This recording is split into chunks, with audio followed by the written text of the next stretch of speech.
A lot of people pray. Some people don't know how to pray properly. Some people don't know what to do before it. Some people don't know what to do during it. Some people don't know what to do after it. But what is it all about? It's your time to be closest with the divine. It's your time to have that connectivity. It's your time to say in your prayers what you wish to manifest. So it's a very sacred time. And you need a very beautiful space for that. Where people mess it up, especially that affects their spiritual being or their spiritual awakening, their spiritual life, is post-prayer. And that's why there's three things that I always think about when it comes to do with post-prayer practices.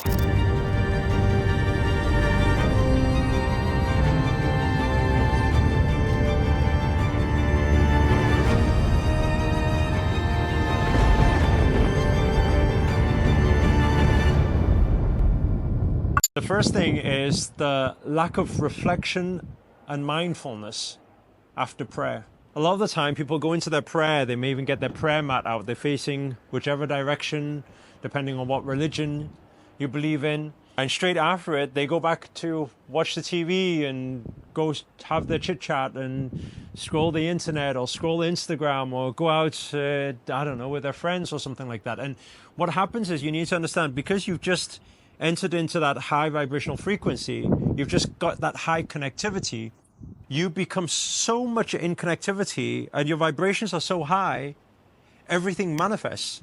So what happens is after prayer, you become a bit like a sponge. You absorb everything instantly, more dramatically than usual. And because your mind is usually clear during prayer time, now, all these things, they amplify. So if you just go on and you get distracted and disturbances and negativity, people complaining and whatever, you could have had your prayer time, but it completely messed it up afterwards. So that's why it's very important for post-prayer to have that reflection time, to have that mindfulness.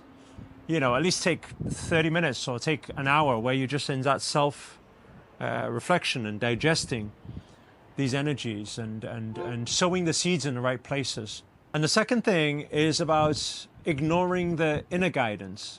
What is the point of prayer? Imagine you just had this moment, this opportunity to pick up the phone, dial on speed dial God, and you just had this conversation with him. He's giving you some advice.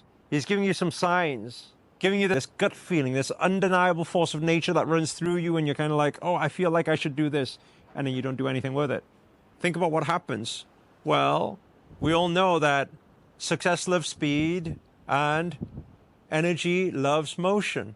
Energy loves momentum.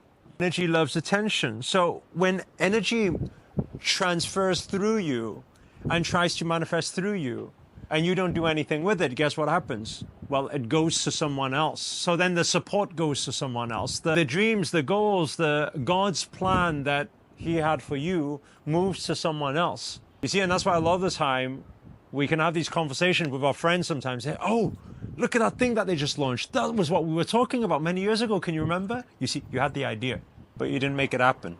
So it's very important to act upon those intuitive feelings that you get, those downloads. You have to do something with it. If you don't do anything with it, then God will never give you other things. Why would they continuously give you signs if you're not going to do anything with it? It's a waste of energy. You see, it's going to move it through a vessel that has more capacity, more discipline, more action. And the final thing is when people return to doubts and negativity. You just had this close encounter. You just been in prayer. You just been with the divine. You start thinking about all these doubts and fears and giving all the million reasons to why something cannot happen. But you just had this close encounter with the divine. Anything can happen.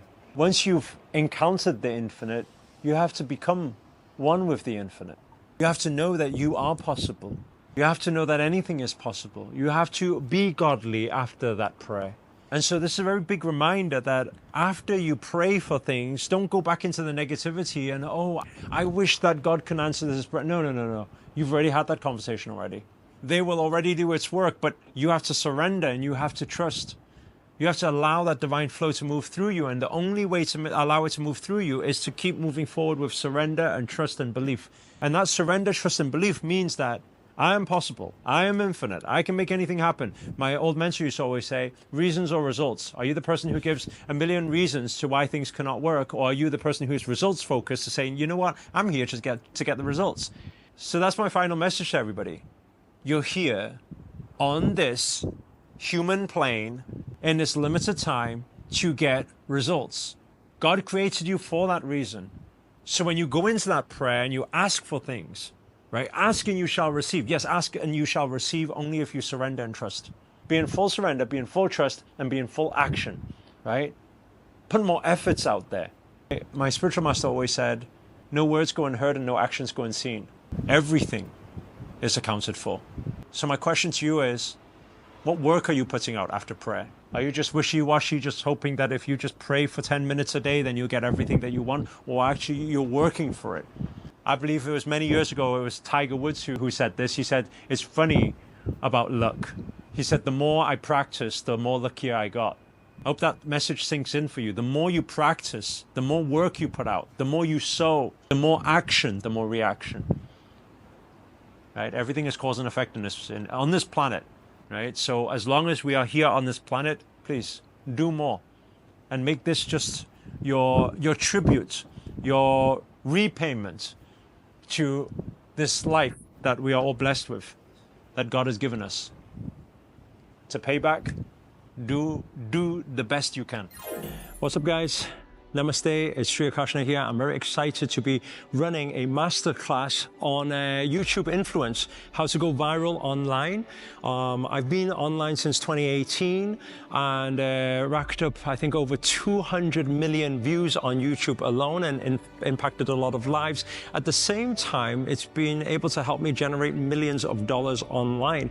And that's why I'm very excited to be sharing this masterclass with you guys, sharing all the tools, all the tricks, all the algorithm hacks, what actually works in 2024 to build your personal brand. So there could be a few different types of people who would be interested in this. The first one is somebody who is a coach, is a speaker, has a business, and you want to promote it online. You want to get more visibility, get more traction, get more leads, get more clients, get more audience. It could be another type of person who you've got a passion. Maybe you like playing the guitar, you like singing, you like cooking, you like dancing, or you just like speaking and sharing. How to actually get your message and your passion out there and turn your passion into profits. And the final category is for those of you who maybe you're looking for a career change. Maybe you're just somebody who wants to earn a side income, earn an extra passive income.